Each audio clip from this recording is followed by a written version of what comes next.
warahmatullahi wabarakatuh. Kembali lagi dengan podcast Apa Kabar Mahasiswa.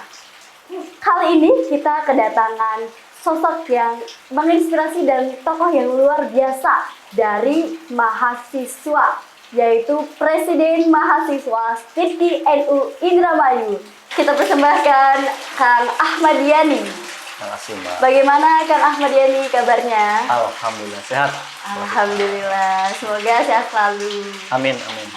Ngomong-ngomong, kita kenalan dulu ya Kang ya, karena kali ini juga kita baru pertama kali ketemu.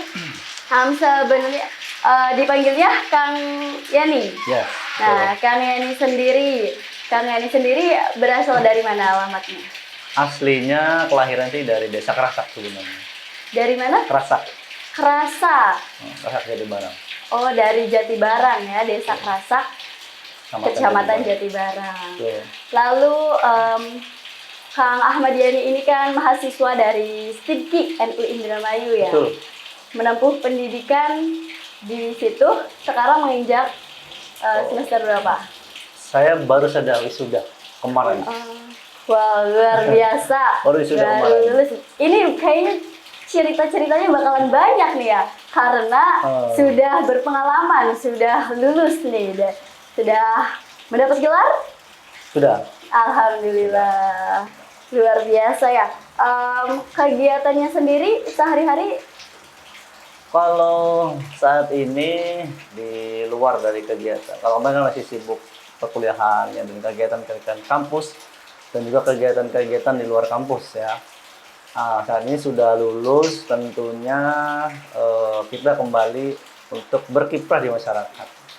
Cuma saat ini saya kebetulan dipercaya untuk mengelola satu jasa keuangan mikro lah ya, syariah untuk saat ini. Ya saat ini sih kesibukannya itu aja untuk saat ini.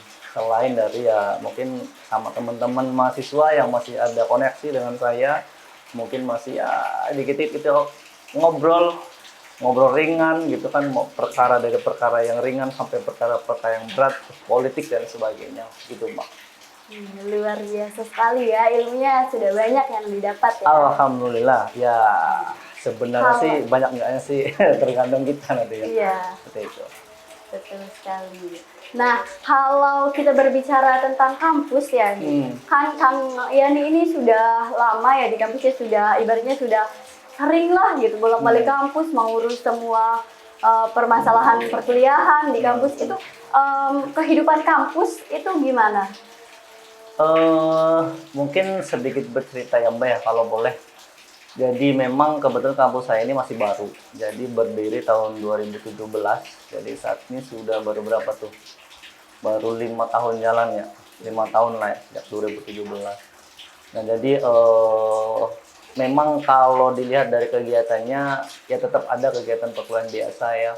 Cuma memang jujur aja kalau di kampus kita itu masih belum ada kegiatan seperti diskusi-diskusi antar mahasiswa gitu. Itu masih jarang. Ada tapi masih jarang. Padahal itu kan identik dengan ciri khas mahasiswa gitu kan. Jadi kalau di luar jam kuliah ya adalah ngopi bareng gitu, berdiskusi meskipun itu materinya diskusinya ringan atau berat gitu kan. Nah itu masih belum kelihatan di kita. Tapi insya Allah kayaknya sih semakin kesana, tentu kan kampus kan semakin berkembang juga kan, nanti mahasiswa akan semakin aktif gitu. Mudah-mudahan seperti itu. Ngomong-ngomong tentang kampus dari Kang Ahmad Yani ini sendiri ya, STIDKI NU Indramayu. STIDKI itu apa tuh Kang? STIDKI itu Sekolah Tinggi Ilmu Dakwah dan Komunikasi Islam. Kepanjangannya. Tempatnya kebetulan kita masih numpang di gedung NU, di lantai 2-nya. Dan STIDKI NU itu saat ini baru ada 4 prodi, Mbak. Pertama itu ada prodi Bimbingan Konseling Islam, BKI, kemudian Pengembangan Masyarakat Islam, PMI, kemudian Komunikasi Penyiaran Islam, KPI, dan Manajemen Dakwah. Jadi baru ada 4. Nah, keempat-empatnya ini memang sebenarnya sih sejujurnya kalau di setingkat universitas Islam negeri gitu ya, itu biasanya itu masuk kepada fakultas dakwah dan komunikasi. Nah kita ngambil itu, jadi karena kita masih kecil gitu, jadi kita masih sekolah tinggi seperti itu, Mak. Luar biasa, baru ada, belum lama ya adanya, Belum tapi lama. menurut saya itu perkembangannya sudah luar biasa ya Kang ya. Alhamdulillah berkat apa namanya semangat daripada pihak kampus gitu untuk mensosialisasikan kampus, karena mungkin karena kita backgroundnya di NU gitu, mungkin lebih mudah sosialisasinya meskipun belum semua tahu tentang kampus di NU gitu, seperti itu, Mak. Tuh teman-teman, barangkali dari kalian yang ingin melanjutkan ke perguruan tinggi dan ingin menjadi sosok inspiratif seperti Kang Ahmad Yani, bisa kuliah di STIPKI NU Indramayu. Lalu kita berbicara nih Kang, berbicara tentang kemahasiswaan. Nah, mahasiswa, agen perubahan, banyak sekali embel-embel yang menaunginya. Apa sih mahasiswa itu?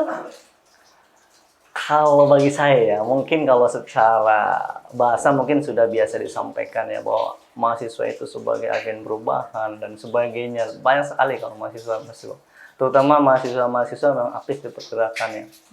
Tapi memang bagi saya, mahasiswa itu kan sebenarnya tangan kanan dari kampus ya, yang mana kan sebenarnya kan kita mahasiswa kan ada 3 pegangan ya, yaitu Tridharma perguruan tinggi kan tentunya.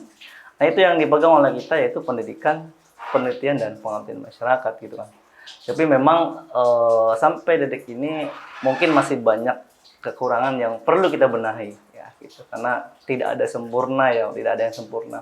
Tapi saya tentunya sebagai mahasiswa dan baru lulus ya masih adalah semangat untuk membenahi tersebut, dan mahasiswa saya yakin perannya sangat ditunggu oleh masyarakat tentunya kan, terutama di pengabdian masyarakatnya, baik sebelum lulus ketika menjadi mahasiswa ataupun sesudah mendapatkan gelar S1 ya, apapun jurusannya.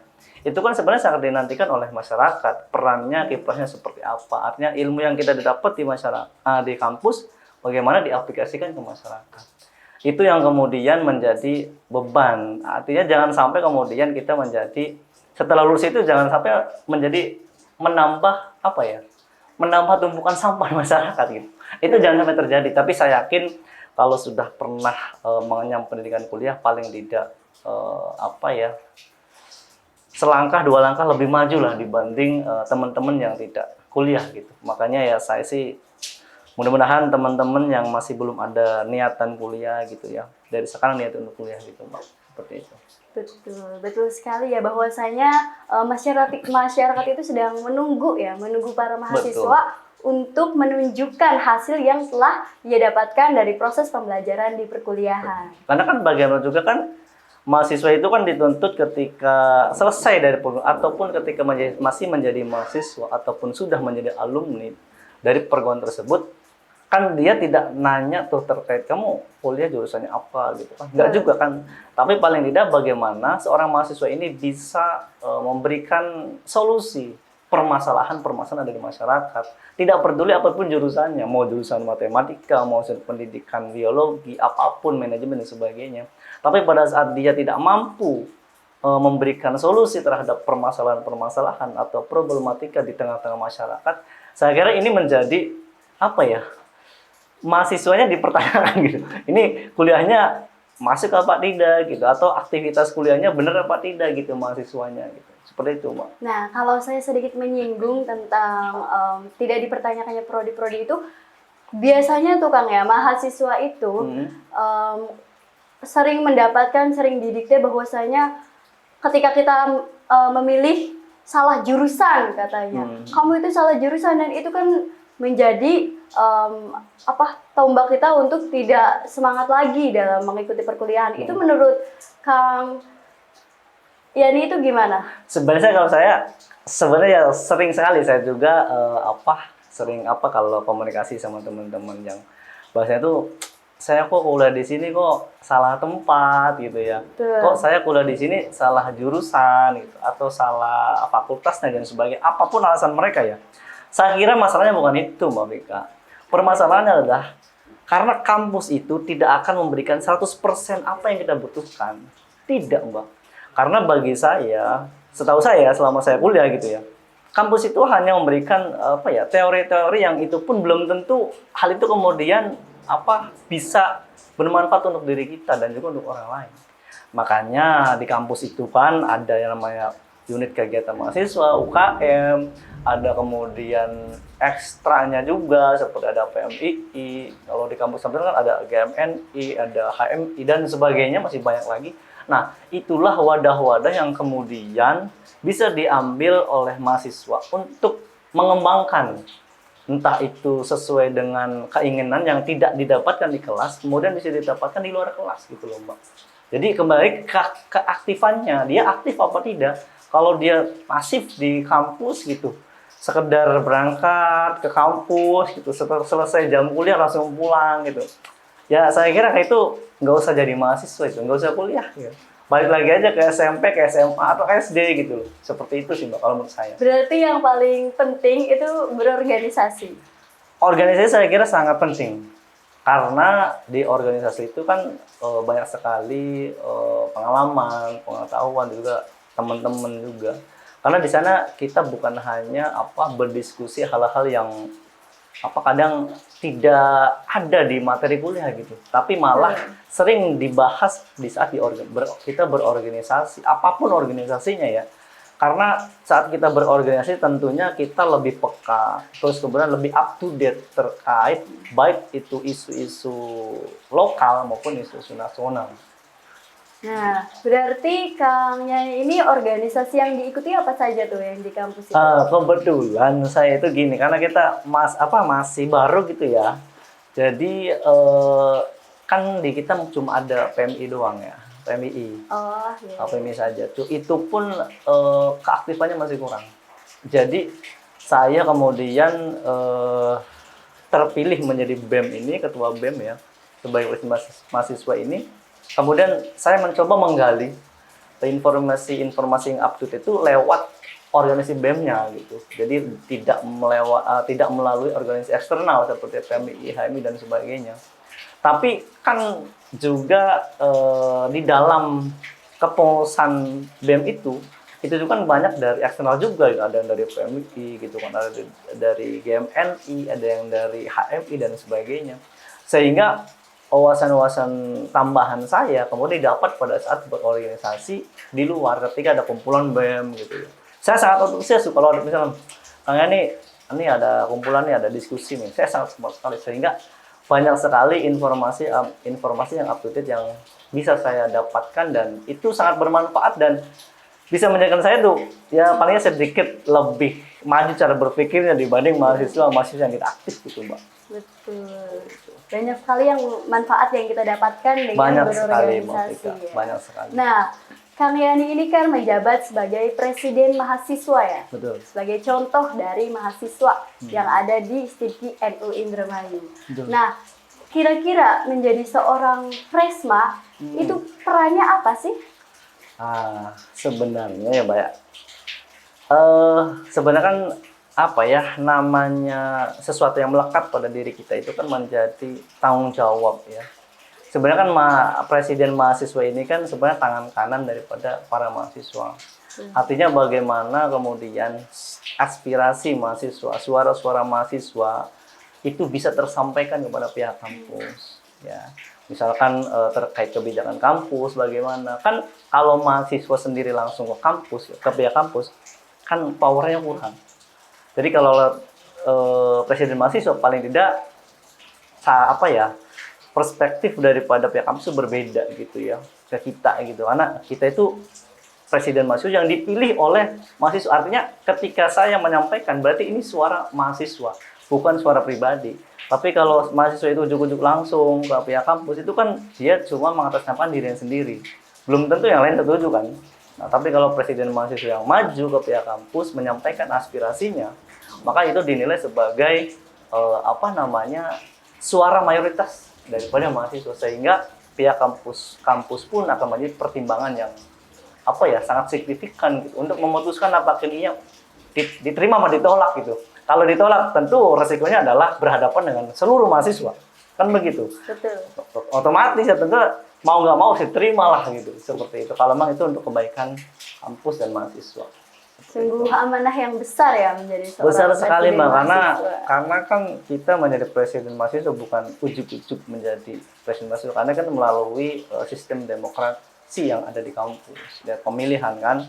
Artinya kita tuh benar-benar dipercaya oleh teman-teman mahasiswa yang lain untuk apa namanya memimpin mereka gitu kan, biar hak-hak mereka itu tidak terdolimi gitu sama pihak kampus, seperti itu Mbak. Itu kan Kang Yani kan mencalonkan diri atau ditunjuk? Sebenarnya saya waktu pemilihan presiden mahasiswa ya BEM itu secara pribadi awalnya saya itu tidak ada niatan ya. Cuma karena saya sering kali mengikuti diskusi-diskusi sama teman-teman gitu. Kemudian mungkin mereka mikirnya kayaknya kayak ini layak nih gitu untuk menjadi ketua BEM. Mungkin ya dengan cara pandang saya gitu ya. Saya waktu itu didukung oleh beberapa, kalau saya namanya ada himpunan prodi ya, himpunan mahasiswa prodi HMP. Alhamdulillah dari 4 prodi itu semuanya dorong saya gitu ceritanya. Kemudian dari, kan kalau di Stipkit cuma ada berapa UKM ya, ada 3 UKM. Ada Lintang Sanga itu mungkin lebih cenderung ke jurnalis. Kemudian FK3 Forum Kajian Kitab Kuning, lebih banyak kajian-kajian kitab kuningnya. Yang ketiga itu ada Mapaksinu untuk pecinta alamnya.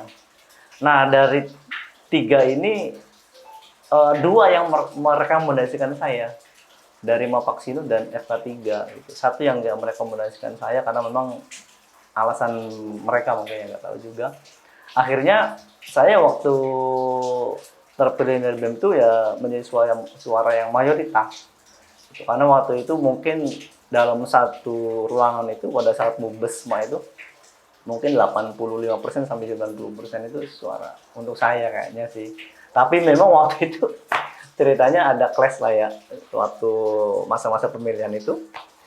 Jadi si calon BEM-nya, kompetitor saya itu mengundurkan diri tiba-tiba. Dia well out lah dari ruangan gitu. Sehingga saya akhirnya jadi aklamasi gitu, otomatis kan ditunjuk. Karena sebenarnya secara kode etik demokrasi itu nggak boleh harusnya terjadi kan. Itu kan mencederai demokrasi. Karena sudah masa-masa pemilihan dia mengundurkan diri. Kan sebenarnya kan tidak boleh. Kalau dalam di kenegaraan dia kena penalti itu, kena denda itu kan. Tapi karena kita di lingkungan mahasiswa ya kita anggap enjoy saja lah. Itu kan menjadi bagian dari apa namanya politik kampus lah, politik mahasiswa terutama seperti itu. Menjadi seorang presiden mahasiswa ya. Menjadi presma itu Kang terbebani nggak sih Kang? Bebannya sangat berat, Bang. Ya meskipun beban berat tapi ya kita enjoy saja. Toh di sisi lain juga itu kan kita juga selain kita ada beban yang berat tapi juga banyak manfaat-manfaat yang kita dapatkan dari sana. Sehingga kan artinya kita dikasih amanah, tanggung jawab tentunya itu kan kita kan akhirnya termotivasi untuk banyak belajar terkait misalkan banyak belajar terkait leadership, kita terkait kepemimpinan seperti apa gitu ya. Ya sehingga akhirnya kita yang tadinya tidak tahu menjadi tahu. Artinya bagaimana kita juga berkomunikasi dengan dengan teman, karena di kampus saya kan banyak juga tuh mahasiswa-mahasiswa yang usianya senior-senior, ada yang usia 50 gitu. Ada yang mendekati 60 gitu kan. Karena memang ya sehingga saya kemudian harus mampu beradaptasi dengan mereka gitu kan. Seperti itu. Ini nih Kang, saya dikirimin link nih. Nah, isi dari link ini menyatakan bahwasanya data BPS tahun 2022, Kabupaten Indramayu menempati urutan pertama daerah termiskin di Jawa Barat. Sebagai seorang mahasiswa, ini bagaimana Kang? Itu gini Mbak, kalau berbicara terkait IPM lah ya. Saya juga sebenarnya nggak terlalu kaget sebenarnya. Karena itu informasi itu sudah lama gitu. Sudah mungkin berapa tahun yang lalu gitu, sejak kepemimpinan sebelum juga. Ya begitu-begitu aja Indramayu. Cuma memang kalau kita sebagai mahasiswa itu memandangnya itu dari beberapa aspek ya, beberapa aspek. Kemudian justru kita sering sekali mengadakan diskusi sama teman-teman. Justru saya juga sering menyampaikan pendapat-pendapat yang mungkin agak agak di luar nalar juga, karena Indramayu itu kalau dianggap sebagai negara kabupaten ya, Kabupaten. termiskin gitu kan, itu dari mananya? Padahal Indramayu itu kalau menurut saya dibanding kabupaten yang lain, kurang apa sih Indramayu gitu kan? Ada Pertamina kan gitu kan. Kemudian ada perikanan gitu loh Mbak. Itu baik perikanan tangkap dan budidaya itu terbesar di Jawa Barat. Kemudian kita juga menjadi lumbung padi nasional, gitu kan. Kenapa masih miskin? Dan jujur ya, saya juga kaget. Saya beberapa kali membaca artikel terkait Indramayu, ternyata Indramayu juga termasuk penerima raskin terbesar. Padahal lumbung padi nasional loh. Kan sangat ironis sebenarnya kan. Nah, hal itu yang dipertanyakan gitu kan. Betul. Terus garam kita itu juga terbesar di Jawa Barat, Mbak. Artinya kenapa kemudian kita juga selalu bertanya sama teman, kenapa kemudian kok Indramayu menjadi kabupaten termiskin di Jawa Barat gitu kan. Sehingga pertanyaan itu kita menjadi geli juga lihatnya, sehingga memacu kita untuk mendalami apa sih permasalahannya gitu kan. Kenapa bisa seperti itu loh. Sehingga kemudian muncul beberapa pandangan dari kita gitu, terutama saya sendiri gitu kan. Oh, Indramayu bisa seperti itu. Kemudian kalau saya berkaca, oke lah coba kita pertama ke pemerintahan. Kalau memang pemerintah yang pemerintah ke Pemda yang punya kuasa ya. Artinya bagaimana mereka sih, sikap mereka atau langkah-langkah mereka bagaimana untuk bisa merubah dari stigma yang tadi gitu, yang termiskin gitu. Termiskinnya ekstrim lagi ya, kalau nggak salah itu. Sehingga itu harusnya dengan program-program yang ada di Pemda yang untuk kepemerintahan sekarang gitu ya, harusnya mampu dengan 10 program unggulan kalau nggak salah itu. Saya nggak hafal malah. Cuma saya tahunya 10 program unggulan gitu. Betul. Harusnya mampu. Cuma memang gini, Mbak. Saya sebenarnya belum panas juga dikatakan sebagai pengamat ya. Tapi kalau saya melihat secara dari sudut pandang saya nih ya, saya tidak melihat dari sudut pandang orang lain. Kalau saya lihat tuh melihat ya, Indramayu itu seperti itu harusnya ya. Saya melihat dari kepemimpinannya dulu. Kan gini, setiap dalam perpolitik, terutama dalam dunia politik gitu ya. Kita ini masih belum dewasa, Mbak. Dan pemimpinnya tuh dari tahun ke tahun, kita tuh sebenarnya belum mampu menghasilkan pemimpin-pemimpin yang punya jiwa leadership yang baik. Ya. Artinya kan gini, Mbak. Tadi tuh, kekurangan-kekurangan kita harusnya itu bisa ditutup oleh kekuatan-kekuatan yang lain. Artinya, siapapun pemimpinnya ya, siapapun bupatinya, harusnya itu bisa meminimalisir atau mencari solusinya bagaimana. Tapi tidak bisa bekerja sendiri. Artinya tidak bisa bekerja karena saya misalkan dari partai A gitu. Ya udah kita harus kerja sama pakai partai A saja. Karena takut kalau kita kerja sama partai B kemudian kita mensosialisasikan partai B gitu. Kan nggak bisa seperti itu, Mbak. Kan kalau dalam politik itu ya, kalau dalam contoh lah di kursi-kursi dewan, itu kan terbagi oleh beberapa partai, dan setiap partai itu kan mempunyai bidang masing-masing. Ada yang pendidikan, ada yang politik dan sebagainya. Contoh ya, misalkan ya, kita terendah dalam pendidikan. Kenapa tidak bekerja sama dengan dewan-dewan yang bukan serumah gitu ya, bukan satu partai. Misalkan yang jadi dewannya adalah misalkan partainya partai B. Harusnya ditarik dong. Contoh sebenarnya dari Jawa Barat nih, pasti kan ada dana aspirasi tuh buat pendidikan atau infrastruktur dan sebagainya atau ekonomi sebagainya. Terus di pusatnya juga tentunya kan ada juga tuh kan dari berapa gitu ya, dari divisi berapa gitu kan. Sehingga itu bisa ditarik ke sini aspirasinya. Nah, faktanya di Indramayu itu apa ya, banyak dewan ya, misalkan mau dana aspirasi mau turun ke Indramayu, itu kan dana aspirasi itu nggak bisa dijalankan kalau pemimpin daerah tidak mau tanda tangan. Jadi, apakah pemimpin Indramayu itu tidak baik? Bukan seperti itu, bukan tidak baik. Cuma saya yakin semua pemimpin kan, dia kan artinya mencalonkan diri kan punya niat untuk membangun. Saya yakin itu kan. Cuma di tengah-tengah perjalanan namanya politik gitu Mbak. Jadi terkadang kan ya tadi saya bilang karena pemimpin kita ini masih apa ya, jiwa leadership kurang sehingga kemudian dia masih memilih untuk tidak mau tidak mau dianggap jelek oleh teman koloninya gitu ya. Dibanding dia harus mengambil keputusan dengan dirinya kemudian tapi keputusan itu untuk rakyat gitu. Itu sangat besar, sangat berat, Mbak. Karena di sisi lain dia memutuskan hal yang baik untuk masyarakat tapi kemudian juga dia tidak mendapat dukungan daripada partainya misalkan. Kan seperti itu. Sehingga ini menjadi beban bagi para pemimpin. Cuma itu kan salah dari sisi pemerintah ya. Tapi kalau ada aspek yang lain, Mbak, aspek yang lain tentunya punya banyak peran lah ya. Artinya peran itu kan tidak mesti dari pemerintah saja. Artinya semua punya tanggung jawab yang sama. Justru saya nih Mbak saat ini yang saya sangat sayangkan itu terhadap kampus-kampus ya, terutama kita sebagai mahasiswa gitu ya. Betul. Kenapa saya kemudian punya paradigma seperti itu? Jujur Mbak. Sekarang coba deh kita flashback ya. Coba kampus tertua di Indramayu apa? Universitas Wirabadra. Contoh Unwir atau kampus manapun lah ya. Kita nggak mesti menunjukkan satu kampus enggak. Cuma maksudnya kampus-kampus sudah berdiri puluhan tahun. Apapun kampusnya.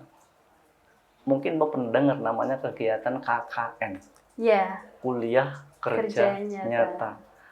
Atau namanya kalau di sana KKM, kuliah kerja mahasiswa. Mungkin di kampus lain namanya beda-beda gitu ya. Itu semua KKM itu tujuannya apa sih? Itu kan dalam rangka untuk mengaplikasikan Tridharma Pergunian nomor 3 kan, pengabdian masyarakat. Terus fungsinya apa pengabdian masyarakat itu? Apakah dari hasil KKM selama ini, apakah kemudian itu menjadi solusi gitu? Kan tidak. Kayaknya gitu, kalau saya lihat gitu, kegiatan KKN itu hanya dilakukan hanya untuk menggugurkan regulasi aturan kampus gitu ya. Setiap kampus punya aturan KKN harus. Tapi hasilnya tidak ada. Kan seperti itu harusnya. Ya kampus ini kan lebih peka ya terhadap apalagi pendidikan misalkan, idama pendidikan terendah misalkan ya. Itu kan harusnya pihak kampus punya tanggung jawab dong dengan kegiatan KKN tersebut. Ya enggak? Artinya, saya menilai bahwa kegiatan-kegiatan KKN selama ini yang dilakukan oleh setiap kampus itu saya anggap tidak ada nilainya. Tidak ada value-nya gitu loh. Gitu-gitu aja kegiatannya gitu. Hanya di sana hanya numpang tidur atau mungkin kegiatan observasi. Kemudian tidak diaplikasikan yang sebenarnya gitu. Hanya sekedar bikin laporan selesai kegiatan KKN. Tapi ya tidak ditindaklanjuti. Ya akhirnya seperti ini loh. Bahkan yang KKN di Indramayu itu bukan hanya kampus dari lokal loh, kadang dari kampus dari Bandung, dari Jakarta, KKN-nya di Indramayu, tapi ya Indramayu begini-begini saja. Ya itu menjadi PR kita juga sebagai mahasiswa. Kan seperti itu. Justru ya saya kira kita sebagai presiden mahasiswa kadang ini juga kadang KKN juga cuma sekedar formalitas, tapi nggak ada hasilnya sama sekali. Seperti itu, Mbak. Wow. Penjelasan yang panjang lebar ya. Iya, ya mungkin karena karena mungkin itu sebenarnya hasil dari seringnya saya berkumpul sama teman-teman gitu kan. Sehingga hal itu kemudian harusnya ini menjadi cambuk keras bagi perguruan tinggi yang ada di Indramayu. Kalau misalkan stunting di Indramayu besar misalkan. Kita ada loh perguruan tinggi kesehatan loh, ada berapa di Indramayu itu? Harusnya itu diperankan loh, entah itu pihak dari pemimpinnya, pemimpin daerah gitu, untuk menggerakkan mereka agar kegiatan-kegiatan pengabdian masyarakatnya itu lebih fokus pada stunting misalnya. Kalau tentang pendidikan ya udah pihak pemimpin daerah itu ke kampus-kampus untuk bekerja sama, kemudian bagaimana biar misalkan memberantas buta huruf gitu. atau misalkan biar apa tadi pendidikan rendah biar meningkat itu kan harusnya menjadi tanggung jawab bersama lah bukan. Tapi masalahnya memang lagi-lagi tadi kalau setiap keputusan itu berdasarkan kepentingan ya susah juga sih Mbak, apalagi kepentingan golongan ya, bukan kepentingan untuk rakyat atau kepentingan bersama ya, hasilnya seperti ini. Dan saya kira informasi itu sudah lama sih Mas sebenarnya, cuma booming sekarang, apalagi nanti sebentar lagi mau pemilihan biasanya itu udah muncul lagi, itu setiap kali pergantian kepemimpinan pasti isu-isu terus akan selalu digoreng, dan itu hal yang biasa. Cuma ya bagi saya sih ya ayolah gitu loh, terutama kita sebagai mahasiswa loh, mau peran kita mau di mana loh? Apa kita hanya sekedar mengkritisi saja, atau kemudian kita mau menjadi bagian sebagai tadi, karena masih sebagai agen perubahan, gitu kan? Menjadi bagian sebagai agen perubahan kemudian bisa merubah kondisi Indramayu yang tadi seperti itu tadi yang Mbak sebutkan itu berubah menjadi lebih baik. Syukur-syukur itu hasil daripada peran mahasiswa gitu tuh. Seperti itu harapan saya sih Mbak. Karena memang peran dari mahasiswa itu sendiri sangat penting ya untuk masyarakat ya karena. Bukan hanya penting Mbak, tapi memang apa ya, sangat-sangat penting menurut saya. Tambahin lah, sangat-sangat penting. Di atasnya penting. Di atasnya penting karena gini kan, mahasiswa itu memang apa ya namanya, itu menjadi satu tradisi kita sebagai mahasiswa itu untuk selalu peka terhadap kondisi sekitar gitu loh. Terutama kalau kita hidup di Indonesia, kita lebih harus peka dong. Indonesia butuhnya apa sih? Harusnya mahasiswa harus berpikir visioner ke sana gitu loh. Bagaimana merubah stigma tadi gitu ya menjadi apa? Itu ada perubahan lah. Tapi ya Kang ya, biasanya nih mahasiswa ketika sudah lulus itu pengabdian masyarakatnya itu bukan ke kotanya sendiri. Ada yang bekerja di luar kota. Itu bagaimana? Ilmu yang dia dapat bukan untuk daerahnya sendiri. Begitu. Memang gini Mbak. Jadi kan gini. Kita nih mahasiswa nih. Pada saat kita lulus itu kan apa ya? Harapannya itu kan mencari yang terbaik lah. Artinya kalau kita bayangin gini ya. Kita ini mahasiswa ini ya kalau mahasiswa yang benar-benar apa ya? Kritis gitu ya. Artinya gini Mbak. Kita kalau berdiam dalam suatu tempat, kalau tidak ada perubahan dan tidak berkembang, tidak ada perkembangan, baik itu perkembangan diri pribadi dan juga lingkungan, kita berarti kita nggak mampu. Mungkin kita harus hijrah dulu, gitu kan? Hijrah dulu mungkin untuk apa? Untuk menempa, biar kita itu lebih punya banyak pengetahuan dan pengalaman, sehingga dari sana kita balik ke kampung halaman itu bisa merubah gitu ya tatanan masyarakat yang ada gitu.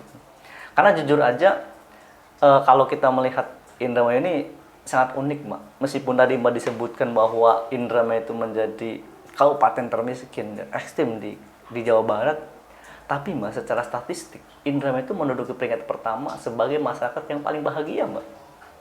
Mbak baru tahu kan? Iya. Saya dapat tahu itu dari apa namanya? Dari staf ahlinya Bupati loh. Waktu saya dapat sosialisasi dari beliau menyampaikan terkait kondisi Indramayu ya, karena dia mewakili dari Bapeda. Makanya Bapeda kan sebenarnya Badan Perencanaan dan Pembangunan Daerah. Nah, itu sebenarnya mahasiswa nih harusnya nih. Kita harus sering-sering ke sana ke Bapeda harusnya mah. Kita harus sering diskusi dengan mereka. Ada program-program apa sih yang akan dilakukan oleh Pemda 5 tahun ke depan atau berapa tahun ke depan? Itu adanya di Pemda, Mbak. Pemda itu fungsinya mensupervisi kegiatan-kegiatan apa program-program yang ada di daerah. Untuk tadi sebenarnya hal-hal seperti ini loh. Program sudah ada, cuma bagaimana apakah bisa direalisasikan atau tidak? Nah terkait bahwa Indramayu masih masyarakatnya paling bahagia loh, paling happy. Dari segi apa? Nah itu tadi dari segi apa kan ya kurang tahu juga. Tapi yang pasti kalau dari segi itunya tuh apa paling bahagia itu di Indramayu Mbak dibanding daerah yang lain, menduduki peringkat tertinggi loh Mbak. Nggak tahu apakah mereka bahagia karena kemiskinannya, saya juga kurang tahu juga. Tapi yang pasti gini, itu saya kira itu menggambarkan apa ya sebenarnya budaya dan tradisi masyarakat Indramayu Mbak. Indramayu kalau kita melihat karakteristik ya, kita melihat karakteristik warga Indramayu, rakyat Indramayu kan gini, bagian dekor asal kesohor kan gitu. Coba gini deh Mbak coba bayangin, mungkin di desa Mbak lah. Desa Mbak di mana coba? Desa Karangasem. Karangasem Mbak. Mbak pernah nggak melihat satu fenomena, ya, fenomena di depan mata Mbak sendiri gitu ya? Ada orang hidupnya pas-pasan. Kemudian dia punya anak nih, anaknya mau dihitan, mau disunat gitu ya. Bagaimana biar dia itu, kan kalau di masyarakat tuh adu gengsi loh Mbak. Jadi dia harus bikin hiburannya yang wah gitu. Meskipun dia nggak punya duit loh Mbak. Betul. Meskipun dapat utang di mana gitu kan. Sehingga dia kemudian ya, minjam uang kemana gitu. Untuk bikin acara resepsi sunatan yang bisa dianggap oleh tetangga itu wah hebat gitu loh. Ternyata banyak duitnya. Padahal dapat utang loh. Artinya ketika selesai hajat itu dia malah bukan untung, malah harus buntung bayar utang kemana-mana gitu setelah hajatan. Nah, terus juga Mbak perhatikan, kalau saya pernah menyaksikan langsung. Jadi ada, saya melihat satu orang gitu ya, laki-laki gitu, sudah nikah gitu ya. Jadi dia tuh kalau setiap ada apa tuh Singa Depok ya, kita musim Singa Depok ya, diarak gitu kan. Dia tuh suka sawer, mau ada organ suka sawer. Ternyata ceritanya dia tuh pernah bertengkar sama istrinya setelah selesai acara gitu ya. Ternyata Mbak dicari tahu apa coba penyebabnya. Dia itu uang sawer itu dapat dari mana, Mbak? Dari hasil menggadaikan motornya. Kan lucu, Mbak. Dia yang penting bisa sawer, bisa kesohor bagian tekor gitu kan. Yang penting terkenal, disebut namanya gitu kan. Terlalu memaksakan diri. Iya, memaksakan diri. Dan itu menjadi karakteristik warga Kabupaten Indramayu. Sehingga tadi kelihatannya orang bahagia karena bahagia suka sawer gitu loh. Kan seperti itu, Mbak. Terus juga apa namanya? Ya coba lihat, Mbak sendiri lihat lah fakta di lapangannya. Orang Indramayu itu Mbak, jarang ada ya, jarang orang yang mengakui jati diri sebenarnya.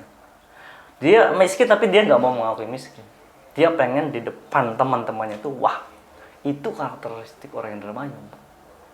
Sok lihat deh, atau teman-teman Mbak coba lihat. Perhatikan ya, dia misalnya lihat, Mbak kan pasti kalau teman-teman Mbak yang sekelas misalkan SMP, SMA atau SD, pasti kan tahu dong latar belakang keluarganya. Coba, terutama kalau dia misalnya kerja di luar negeri ya terutama. Itu kan apa, membangun sesuatu yang tadinya nggak punya jadi punya gitu kan. Tapi balik lagi, mereka setelah pulang kan hanya bertahan beberapa bulan gitu kan. Uangnya sudah habis, tapi kemudian mereka miskin lagi dan harus berangkat lagi gitu kan. Seperti itu.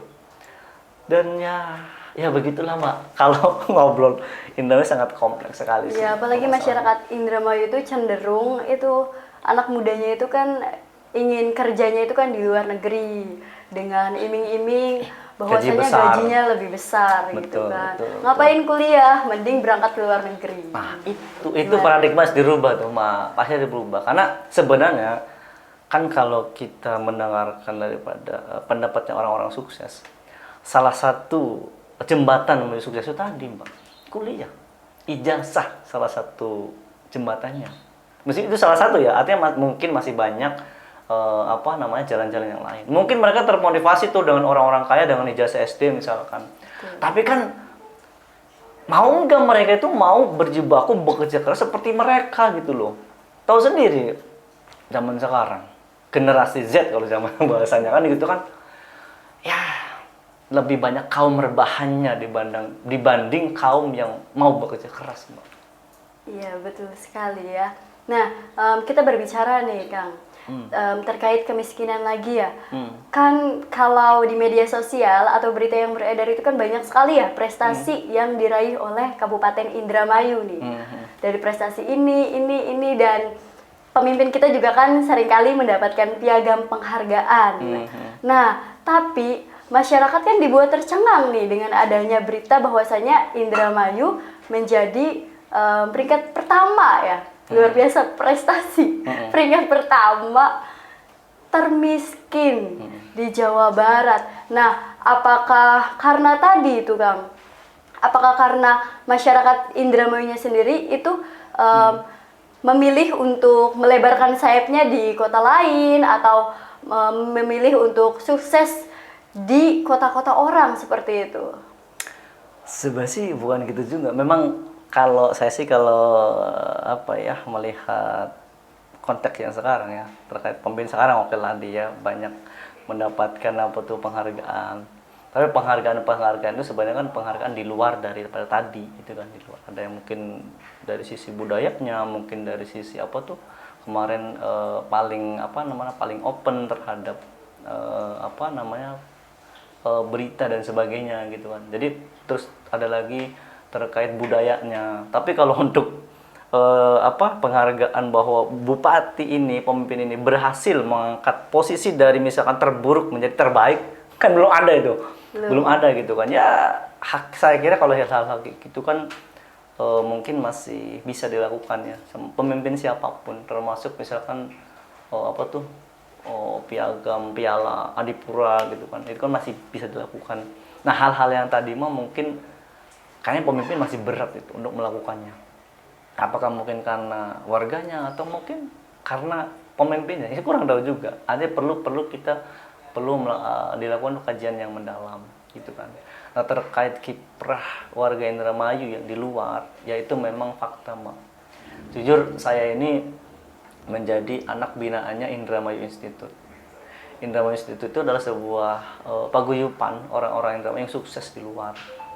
Ada yang jadi rektor, ada yang jadi dekan, ada yang jadi guru besar gitu, ada yang jadi pengusaha, bahkan ada yang jadi dubes. Orang Indramayu asli.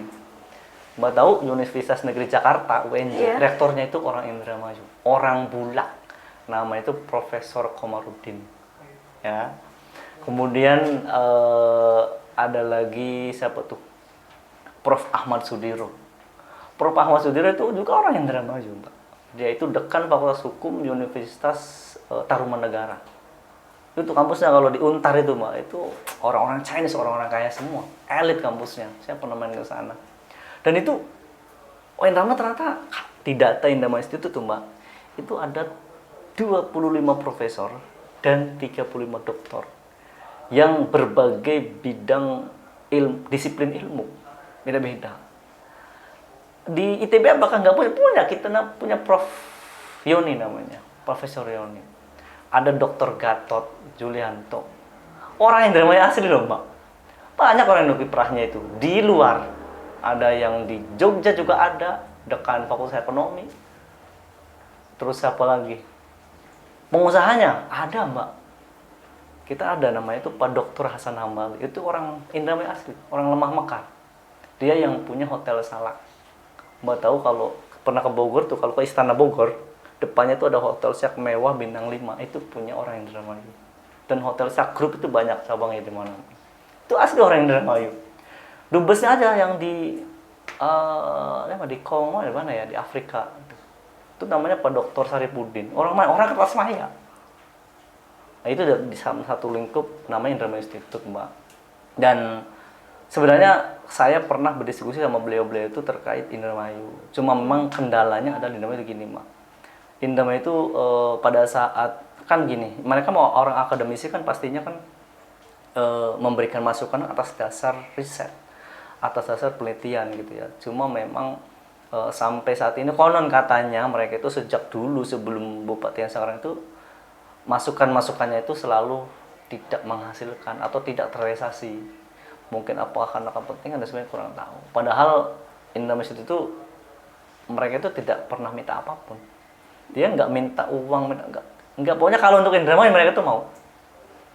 Orang-orang Indramayu itu tuh, Mbak, dia mau disuruh apapun untuk Indramayu itu mau, meskipun tidak dibayar. Sekelasnya profesor, tahu sendiri kalau diundang untuk seminar misalnya berapa tahu bayarannya? Paling dia kan 15 juta, Mbak. Tapi kalau di Indramayu dan diundangnya tuh lewat Indramayu Institute, mereka nggak usah bayar. Bang Afrika barangkali mau butuh bikin acara seminar gitu ya, boleh nanti ngubungin saya, nanti saya linkkan. Ternyata masyarakat Indramayu itu sangat berpotensi ya. Pinter-pinter, Mbak, orang Indramayu itu pinter-pinter. Itu kan dari segi akademik ya. Di kementerian juga ada. Saya dulu waktu di mana? Di Trisakti. Wah, saya lupa. Trisakti itu namanya Pak siapa? Itu dekan Fakultas Hukum Trisakti, itu orang Indramayu. Orang Indramayu, orang Losarang. Saya lupa namanya siapa itu ya. Di sana saya tuh ketemu sama Dirut BRI pusat. Orang Indramayu, orang Pauman. Di kementerian juga ada. di berbagai lini orang Indonesia tuh banyak Pak, orang-orang yang pinter yang dipakai gitu, baik skala nasional maupun internasional. Tapi lagi-lagi gitu kan, masalahnya pemimpin siapapun pemimpinnya mau enggak menerima masukan dari mereka dari hasil risetnya misalkan. Pemda tutup telinga. Itu saya kurang tahu tutup telinga atau gimana. Saya nggak ngerti juga tuh permasalahan gitu. Karena mungkin ya kalau kita berbicara kasarnya bahwasanya masyarakat yang berpotensi lebih memilih keluar kota itu karena di dalam kotanya itu tidak diterima dengan baik. Ya pertama itu, terus juga memang di Depok belum ada wadah, Mak. Ya sekelas profesor misalkan dia profesional misalkan di bidang pertanian, ya otomatis dong ITB yang gede gitu kan. Betul. Kan gitu kan, atau IPB gitu kan. Atau di teknik gitu kan, ya di ITB lah gitu kan. Kalau pendidikan di Indramayu mana yang mau menerima yang sekelasnya profesor yang gajinya gede? Saya kira di kampus-kampus Indramayu belum mampu untuk membayar.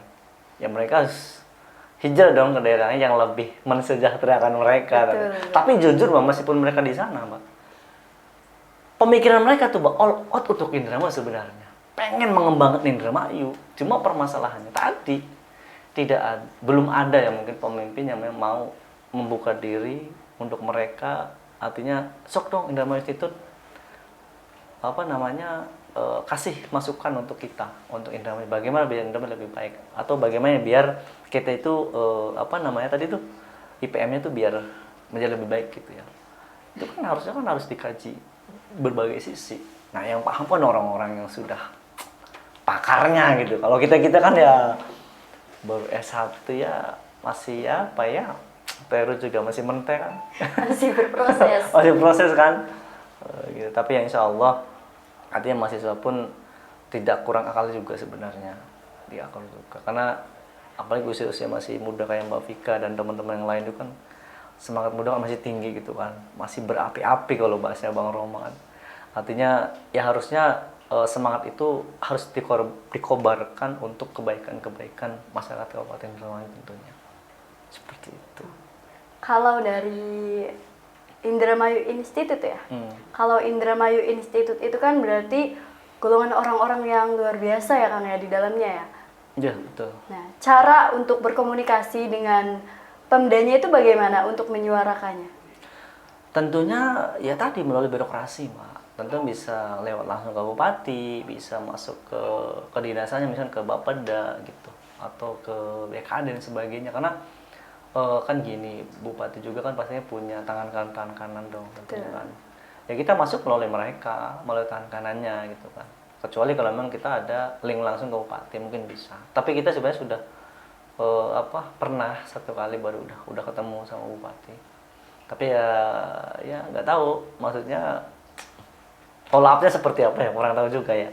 Karena sampai saat ini belum ada follow up lagi untuk ketemu lanjutannya, untuk ngebahas dari pembicaraan sebelumnya. Karena waktu itu juga kita itu udah ketemu sama Bapeda sama Prof Komarudin di rumah makan Panorama waktu itu. Waktu itu Prof Komarudinnya habis ada acara di Unwir. Terus setelah itu kita ketemu di rumah makan Panorama, itu ngebahas tadi tentang IPM. Artinya untuk pendidikan gitu. Itu Prof Komarudin itu udah siap itu.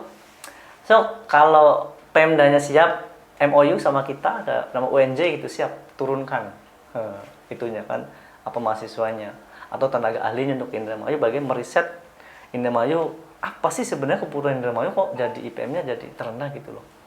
Udah siap mereka, tapi nggak tahu nih, saya belum tahu tindak lanjutnya seperti apa. Apakah masih belum terpecahkan gitu kan? Saya yakin sebenarnya gini, kan saat itu juga konon katanya sudah ada kerja MOU dengan perguruan tinggi yang mana, kurang tahu juga ya. Artinya kan sebenarnya bagus juga kalau daerah itu kan bisa membuka kerjasama MOU dengan perguruan tinggi. Tujuannya adalah tadi, kerjasama kan sebenarnya kan tujuannya untuk meriset biar gimana daerah ini bisa lebih baik gitu loh. Artinya mau dari sisi mana dulu yang mau dikembangkan. Kan tentunya kan negara manapun ya atau kabupaten manapun, kalian berkembang kan sebenarnya kebijakan-kebijakan dari riset loh Pak. Nggak bisa ujuk-ujuk bikin program tanpa ada riset, ya nanti hasilnya nggak akan maksimal. Artinya kalau dengan berdasarkan riset berarti kan datanya sudah pasti gitu loh. Artinya tidak salah langkah gitu untuk mengambil suatu keputusan dan menjalankan suatu program. Sehingga program-program itu benar-benar dibutuhkan gitu, bukan program yang hanya sekedar buat program tapi tidak ada efeknya ke masyarakat. Seperti itu. Tapi kalau berbicara balik lagi nih Kang, berbicara ke IPM nih. Tuh. Nah, seperti tadi yang Akang bicarakan bahwasanya kan Indramayu kan sangat banyak sekali ya, meluas sekali kayak pertaniannya, terus perikanan. Nah, tapi kan di sini kan IPM-nya rendah, termiskin di Jawa Barat. Nah, dari kaum remaja atau dari orang-orang seperti kita kan kebanyakan itu kan memilih untuk bekerja di pabrik ya Kang ya. Sedangkan Indramayu kan belum ada. Kita masih kabupaten, belum kota seperti yang lainnya gitu. Itu bagaimana itu Kang? Indramayu itu sebenarnya banyak coba investor-investor yang pengen buka pabrik di Indramayu. Dulu itu waktu pemerintahan dulu ya, saya juga sebenarnya alam ya benar apa tidak, tapi ini perlu disampaikan juga. Artinya perlu klarifikasi bahwa dulu tuh banyak investor yang pengen buka usahanya di Indramayu itu emang susah di regulasinya Pak Indramayu itu. Konon kalau saya dapat info itu di Indramayu itu birokrasinya ruwet. Jadi kalau mau bikin pabrik misalkan ya, bikin gudang itu mereka itu jenjang perizinan itu sangat susah dulu tuh katanya, tapi meskipun sekarang kan sudah ada namanya PTSP atau apa gitu, ada perizinan terpadu satu pintu gitu ya, tapi nggak tahu tuh apa maksudnya sekarang itu apakah berfungsi apa tidak. Tapi kalau saya dapat informasi dulu tuh kayak gitu dulu tuh, jadi agak susah. Bahkan saya dulu pernah kerja di Sinarmas ya. Dulu Sinarmas itu kan banknya tuh depan Bank Jabar. Bank Jabar Paten tuh ya, depannya tuh ada Bank Sinarmas. Saya dapat info tuh dari manajernya ya, dari direkturnya itu. Mas Ani, itu di Indramayu kok regulasinya susah banget ya. Kenapa Pak? Saya bilang. Itu izin IMB-nya tuh Mbak, biayanya itu lebih besar di Indramayu dibanding Jakarta katanya. Kok bisa Pak? Ya nggak tahu, saya juga nggak ngerti katanya. Cuma udah kadung harus dibangun kantor Bank Sinarmas di Indramayu dibangun. Meskipun dengan risiko tadi biayanya lebih besar. Izin IMB-nya gitu, izin mendirikan bangunan ya. Harusnya kan ya jauh lah antara Indramayu dengan Jakarta. Harusnya kan lebih rendah di Indramayu, tapi konon katanya biayanya izinnya tuh lebih mahal di Indramayu dibanding Jakarta.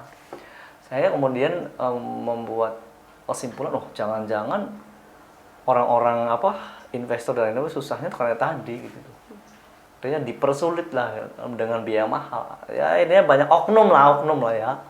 Oknumnya itu sangat ganas ini itu. Sangat ganas Mbak. Kan banyak perizinan itu kalau kita kalau kita mau proses sendiri tuh Mbak, itu kadang dipersulit. Jadi kadang ada oknum yang bisa, ini udah sini, yang penting sekian. Orang dalam yang nggak tahu orang dalam atau orang nggak ngerti juga. Yang penting mau tahu beres gitu. Dengan biaya sekian misalkan, seperti itu, Pak. Ya, lagi-lagi terkendala oleh biaya ya. Betul, biasa aja biaya juga birokrasinya. Birokrasi itu ada yang memang ya dengan IPM seperti itu ya bisa jadi SDM-nya juga nggak tahu seperti apa ya SDM-nya. Artinya kan sangat erat hubungannya dengan SDM. SDM itu kan berarti kan semua yang terkait ya, baik itu dia itu sebagai PNS atau apa gitu kan. Dan kebijakan itu kan lahir daripada mereka, jangan sampai mereka tidak tahu kemudian membuat aturan serampangan gitu. Kan itu juga yang perlu diminimalisir harusnya ya.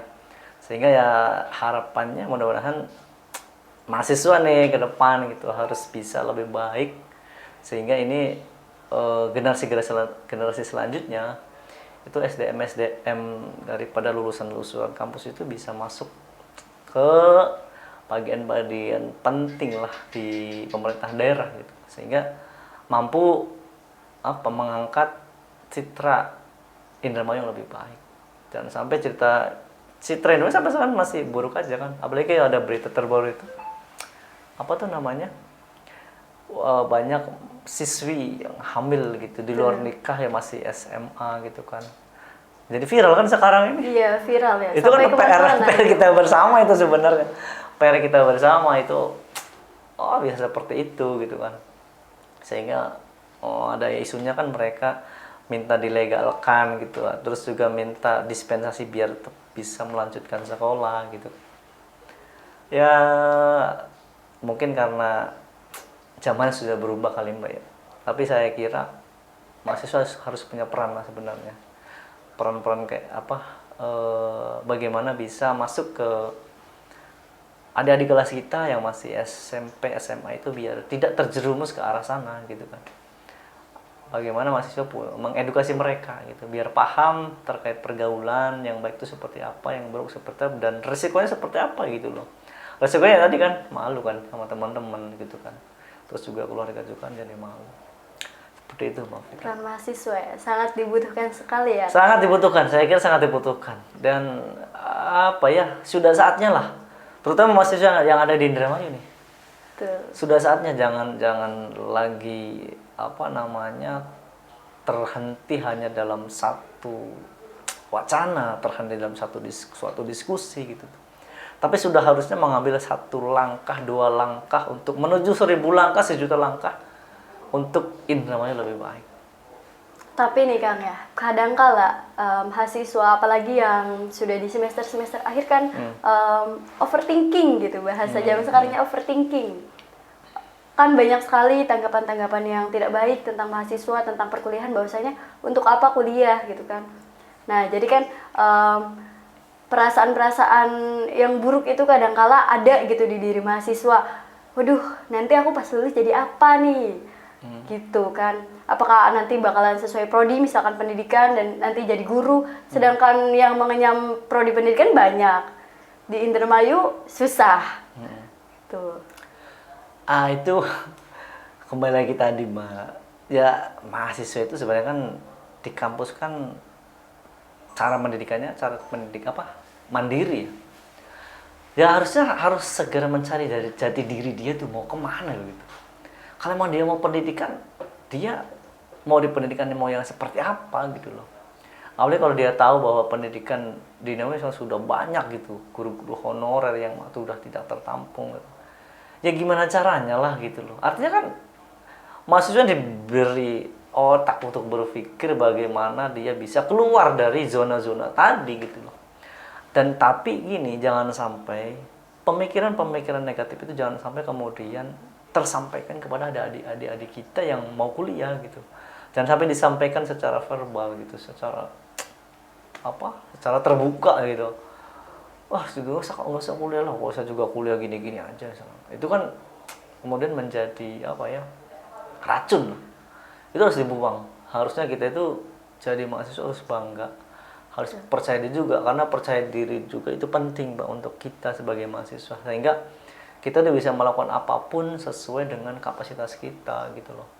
Jangan sampai kita udah jadi mahasiswa tapi kita minder gitu. Kita mahasiswa gini gimana ya gitu. Dia masih ngapain? Ya tinggal ditanya balik, kamu kuliah mau ngapain aja kuliahnya gitu loh. Kuliahnya masuk enggak gitu. Terus kalau masuk memperhatikan gak sih kalau dosen menyampaikan materi? Apa jangan-jangan pas dosen menyampaikan materi dia mainan WA sama kan gitu kan ya. Yeah.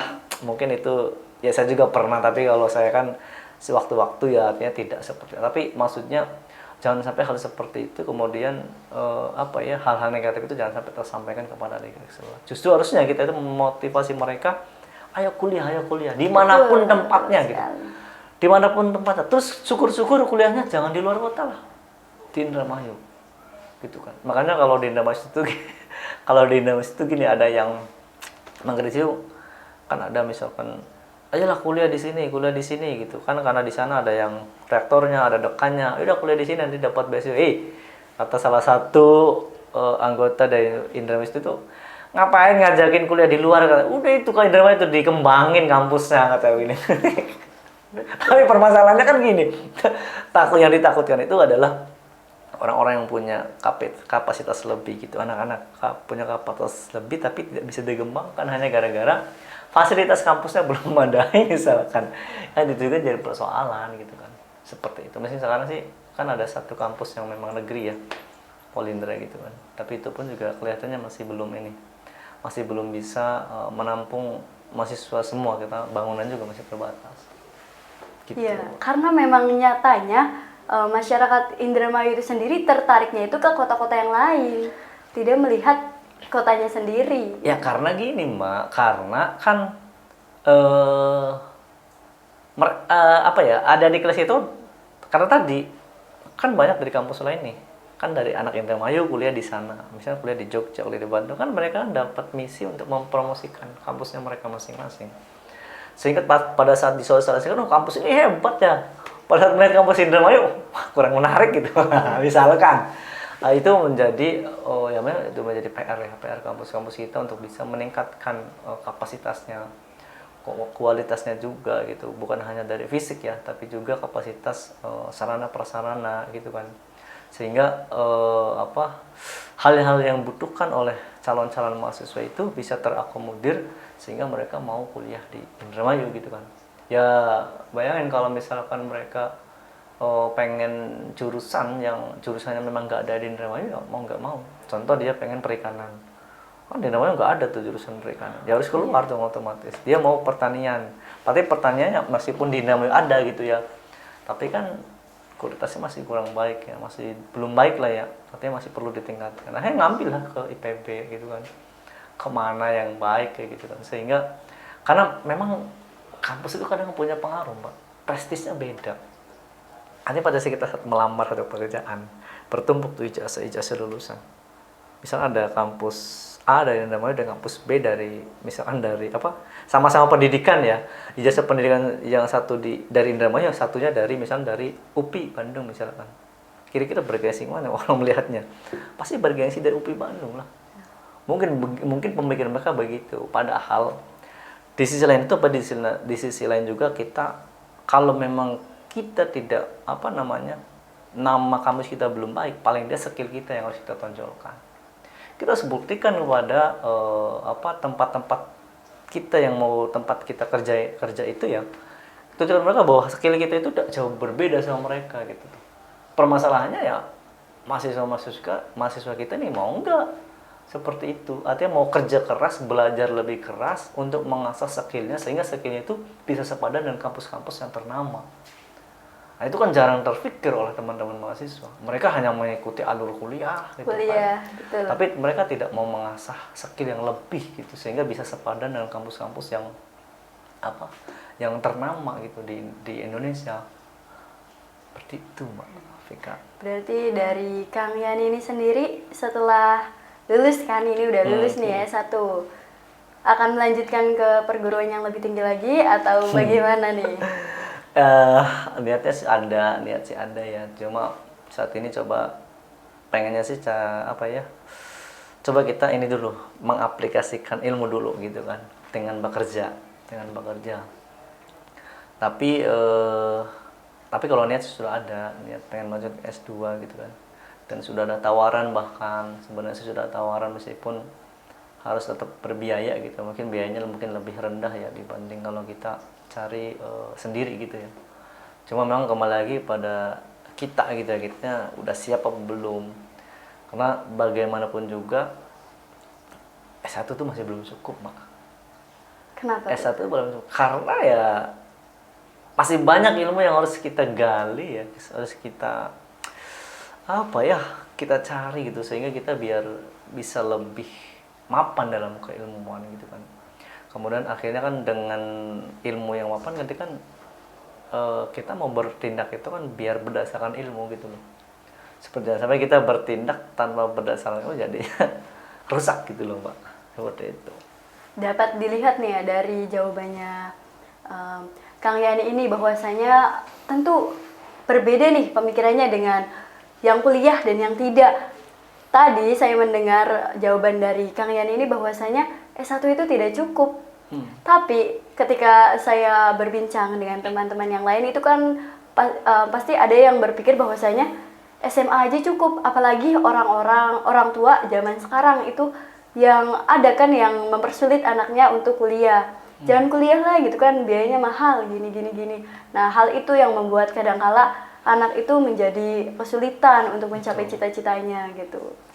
Ya itu dia, makanya tadi saya bilang di awal kan, kalau kita terkait tadi IPM terendah gitu ya, apa termiskin, bahkan pendidikan juga kita juga rendah kan itu kan. Sangat disayangkan. Sangat rendah kan, ya tadi karena ya tadi harus sama-sama lah, Mbak. Judulnya sama-sama, artinya saling bersinergi gitu antara pemerintah daerah dengan kampus, juga kemudian mahasiswanya juga.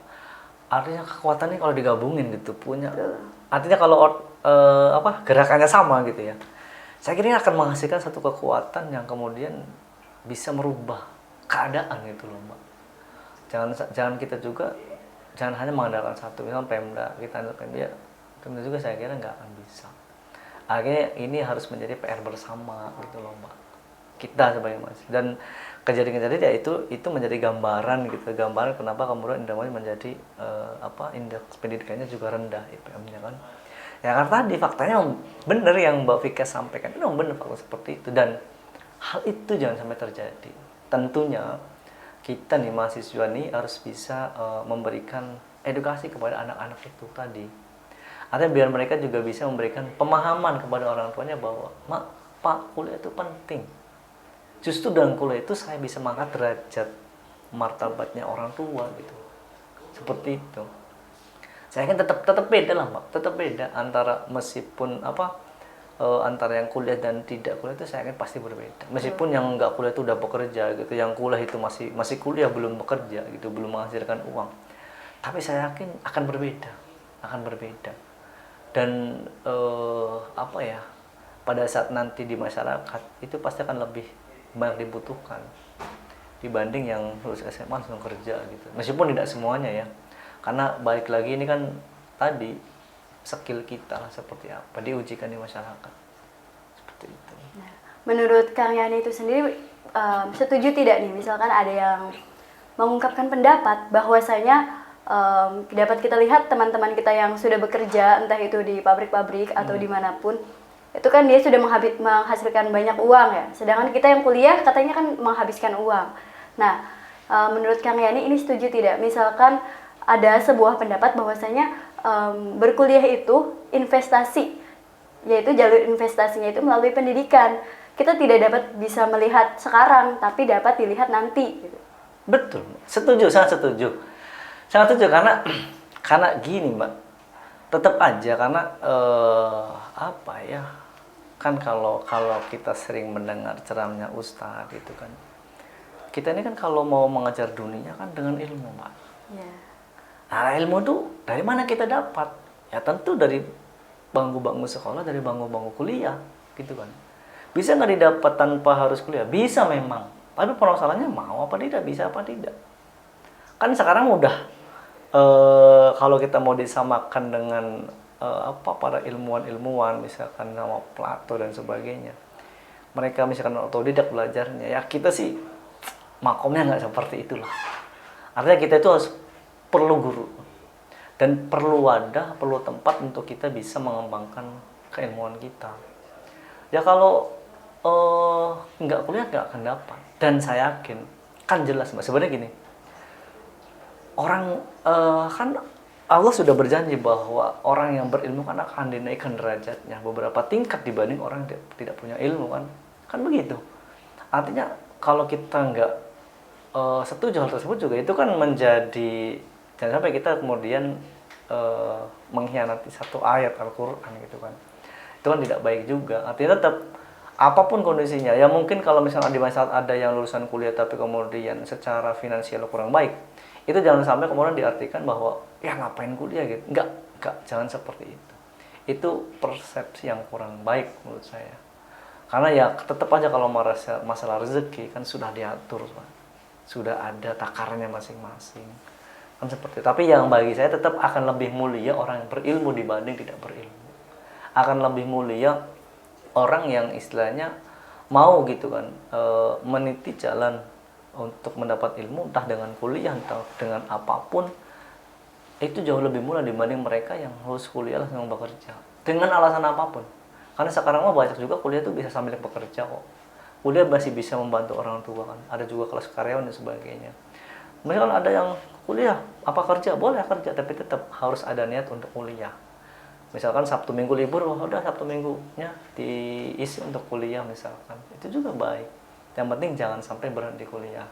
Jangan sampai berhenti hanya pada saat SMA doang gitu loh. Bekerja pun kalau emang ada waktu luang, Sabtu Minggu libur misalnya, kuliah lah, kuliah karyawan. Banyak kok di kota-kota besar juga yang membuka kelas karyawan. Seperti itu, Mbak. Sudah dipermudah ya sebenarnya jalannya. Sudah itu dipermudah, tinggal bagaimana kita mau apa tidak untuk mengikuti jalur tersebut gitu kan. Karena kadang-kadang orang kalau sudah bekerja, udah dapat duit ya sudah.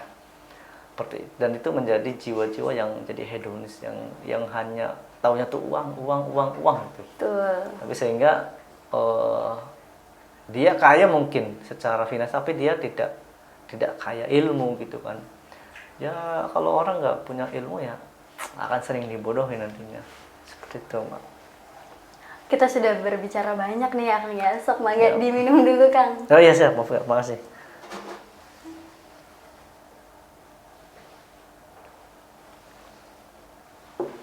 Oke, sebagai penutup nih, ada pesan nggak nih untuk teman-teman yang sedang menonton nih Kang? Siapa? Mahasiswa tak? Untuk meluas, untuk siapapun. Ya, saya sih, ya karena saya masih bagian dari mahasiswa ya, meskipun sudah lulus gitu kan. Ya saya pengen berpesan kepada teman-teman mahasiswa, ayolah, jangan berhenti pada satu titik gitu loh, Mbak. Artinya kalau kita sudah berada pada satu titik, kita harus terus melangkah ke titik-titik selanjutnya. Kalau kita sudah melangkah satu langkah, ayo kita terus melangkah ke langkah kedua, ketiga, ke 100, ke 1000, ke 1.000.000 dan sebagainya. Jangan berhenti gitu. Terus jangan pernah berhenti. Kalau selama menjadi mahasiswa ya, jangan pernah berhenti berpikir untuk kebaikan. Ya, kebaikan terutama untuk diri kita, untuk keluarga kita, dan untuk masyarakat secara luas gitu ya. Dan ayo mahasiswa itu sudah waktunya ya melihat kondisi dalam sekarang. Kan sepertinya kalau melihat dari IPM seperti itu ya namanya sedang kurang baik-baik saja kalau bahasanya mahasiswa gitu.